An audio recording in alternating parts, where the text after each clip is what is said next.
Alright, so not too sure if you guys can tell, but I just woke up. I do have a project for the Miata today. So I actually did come across some used racing beat headers, and everything kind of checked out. So they're in my car, and we're gonna go ahead and install those today.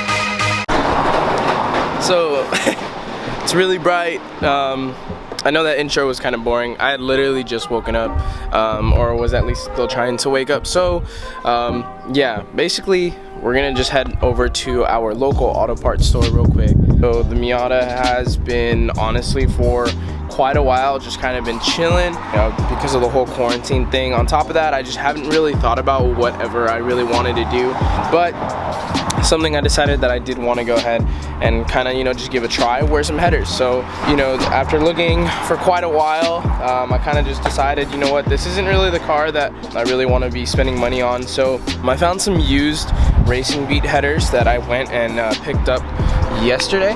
They're not exactly the prettiest things in the world as they, usually would be if they were brand new, but for the meantime, they will do the job. So they're right there, everything else checked out. They have EGR and all that, and essentially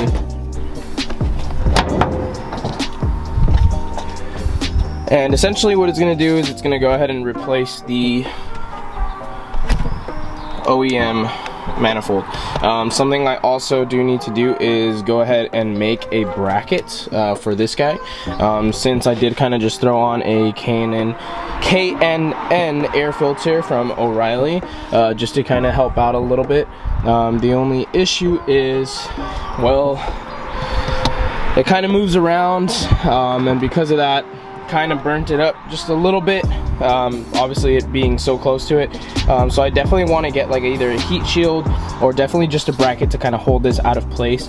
So because I don't want anything to go wrong with this, we're going to be taking Mom's car to the local hardware store, and we'll go from there.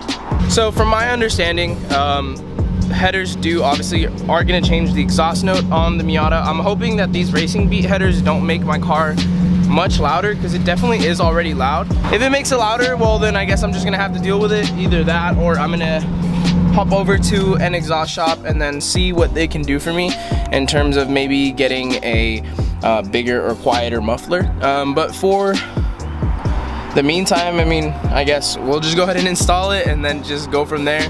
And if I like it, I like it.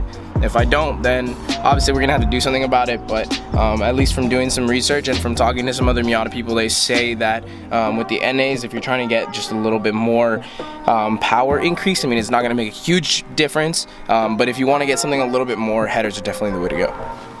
All right, so we are now ready. Sun's out, guns out in California. It's pretty hot.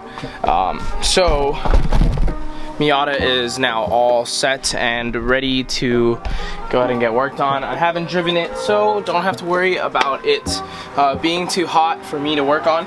And then these are the new headers by Racing Beat that are going on.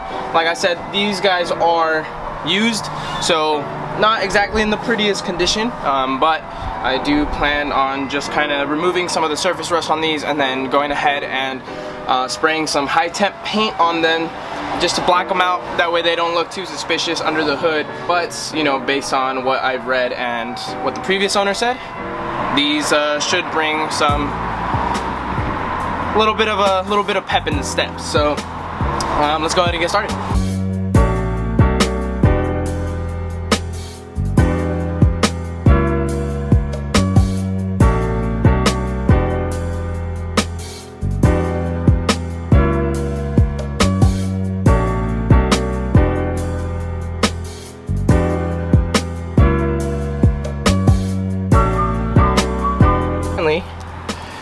My exhaust manifold only has 6 nuts when it should have 9, so we're gonna have to figure something out there.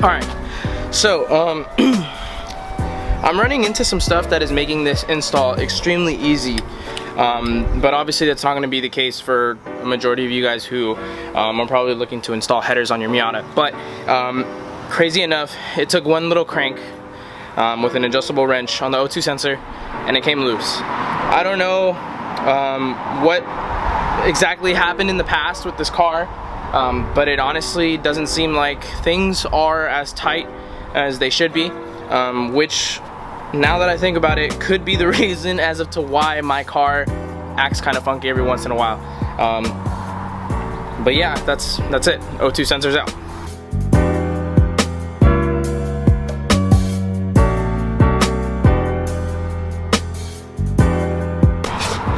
Alright, so after some time wrenching away, trying to get the exhaust off, finally managed to get it off. Something that I would recommend doing, that I've seen other people do on Miatas, is there's obviously the EGR pipe that goes into the OEM exhaust manifold, and so in order to go ahead and access that, you either need like, I don't know exactly what the tool's called, but it's very similar to kind of like the O2 sensor remover, or you could just go ahead and unbolt the EGR valve from this side and then you get some wiggle room for the other side. So that's actually what I went ahead and did. There was a little bracket that held a small ground, but other than that, the EGR valve, or the EGR pipe on this side, is held in by two 10mm bolts, and that's pretty much it. So now I should be able to go ahead and remove the OEM exhaust manifold.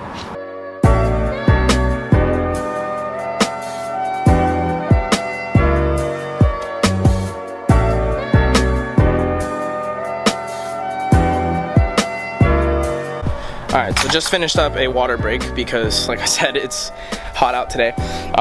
But unfortunately, my camera ended up dying on the tripod, so I took the battery inside to go ahead and charge for a few minutes, just to be able to show you guys the difference between the OEM exhaust manifold and the Racing Beat one, which are here. So they're all done. This is the OEM one, Racing Beat.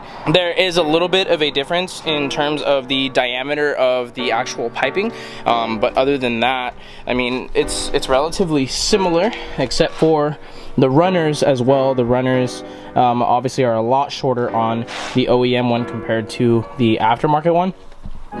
So as I had said earlier, with this guy, not the prettiest. I'm gonna go ahead and just hit it with some Scotch-Brite, go ahead and hit it with some high temp paint, just go ahead and black it out, and then I will go ahead and install within the next couple of maybe 1 hour, or maybe a little bit less, depending on how fast the paint dries up. We'll go ahead and put it on, and then hopefully everything should run smoothly. I do need to go ahead and get some other nuts though, because as I said before, well, I only took off, where are they at, right there? I only took off 6 of them, and I'm supposed to have 9. Now another thing is, I did pull everything out as a whole. Something you guys can do is go ahead and unbolt the 3 nuts that are here, but I had trouble accessing this last one. So essentially what I did was I was able to go ahead and loosen it once everything was taken off from the top, and I was able to loosen it just a little bit to give it some wiggle room to be able to take it out. But if you're able to reach the 3rd one with some other extensions and just separate these 2, it would make it 100 times easier. From what I've heard, the install is the part that is actually a bit of a pain, but I will go ahead and try to include that in the video. I just gotta go charge my camera for a little bit longer, and then we should be good to go. Alright, so this is where I'm at right now. Exhaust manifold is on its way in. Right now it looks like I'm gonna need to give it some leverage here on the bottom in order to be able to align it up top. But essentially what I ended up doing was disconnecting the rack and pinion from the 4 bolts that are right here, and then the other 4 that are over there. So I disconnected those 4 just to give me a little bit more leeway in terms of like me being able to push the steering rack, because the last thing I wanted was for the steering rack, or you can see right here, right there, running across. Last thing I wanted for that was to go ahead and bend. So yeah, as of right now, it looks like everything's all good. What I did do was actually connect the O2 sensor prior I connected the O2 sensor prior to installing everything.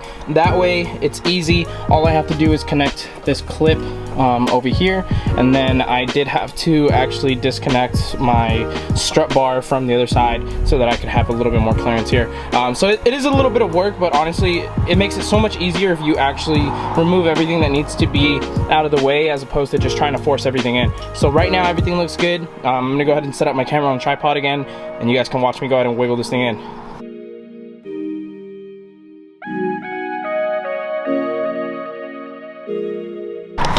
Okay, so it looks like what's actually giving me issues is the O2 sensor. So I'm gonna go ahead and disconnect that and connect it after once I'm able to go ahead and get the headers on.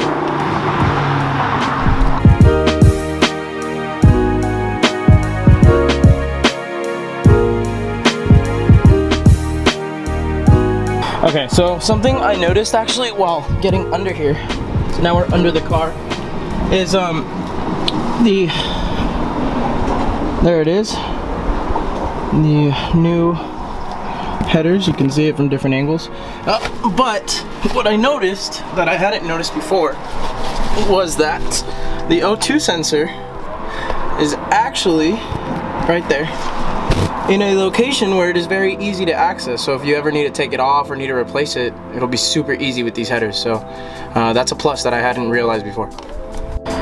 All right, so quite a few stuff has happened. Manifold is officially in. So if this could focus. The manifold is officially in. EGR valve is connected. Unfortunately, well, when you do work on older cars, you do run into some issues. So the two 10mm bolts or nuts that were connected right there, one of them made it on, the other one did not. So Ripperino, hoping that with one it will be okay. I didn't over tighten that one. I must have somehow over tightened this one. I have no idea how, but nonetheless everything's on there. It doesn't move around, so we should be okay, hopefully, fingers crossed. And everything is hooked up except for my intake, because I want to go ahead and build a bracket for that. So technically I could turn it on right now just to kind of see how everything goes. Fingers crossed I don't have a check engine light, but you know what, let's just go ahead and do it. You know, let's just full send it for the one time. All right, I'd be lying to you guys if I said I'm not nervous.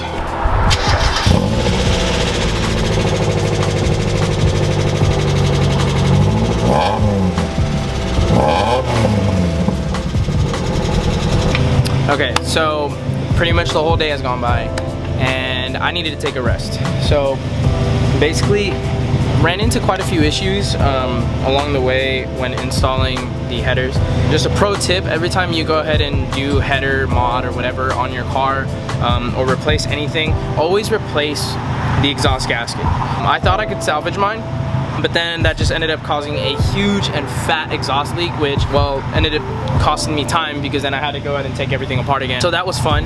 On top of that, I do also have exhaust leaks on the actual flanges throughout the exhaust, and so that kind of sucks as well, because I did actually go out and purchase a new gasket, but it looks like the gasket either isn't like the right material or something's not working, but it definitely has an exhaust leak right now. Still, it's not as loud, not as bad, but it definitely is still there. So I'm just gonna go ahead and order something online, since the one that I had gotten at our local department store obviously didn't really work out. So I mean, but other than that, right now she's running, she sounds good. There is a little bit of a noticeable difference in tone of the car. Yeah, I know this probably wasn't the most descriptive or the most detailed video in terms of installation, but I felt like I owed you guys something since it has been a while since I posted a video. And on top of that, you know, with us and everyone being in quarantine, I have a lot more time to actually be putting into my cars, and I just really haven't been doing that. So I owed you guys a video, even though, like I said, this is probably a shorter one. I really hope you guys enjoyed it, and stay tuned for those exhaust clips. And thank you guys. To those of you who are new to the channel and are checking it out for the first time, please make sure you go ahead and drop a comment, a like, and subscribe if you want to see some more content. I am planning on doing some more work on the Toyota Supra sometime later this week, if not the beginning of next week. So stay tuned for that as well. And just remember to go ahead and stay up during these hard times, guys. If y'all need anything or need anybody to talk to, I'm a comment away, or just message me on Instagram. And I'll catch you guys in the next video. Peace out. Stay tuned. Until next time.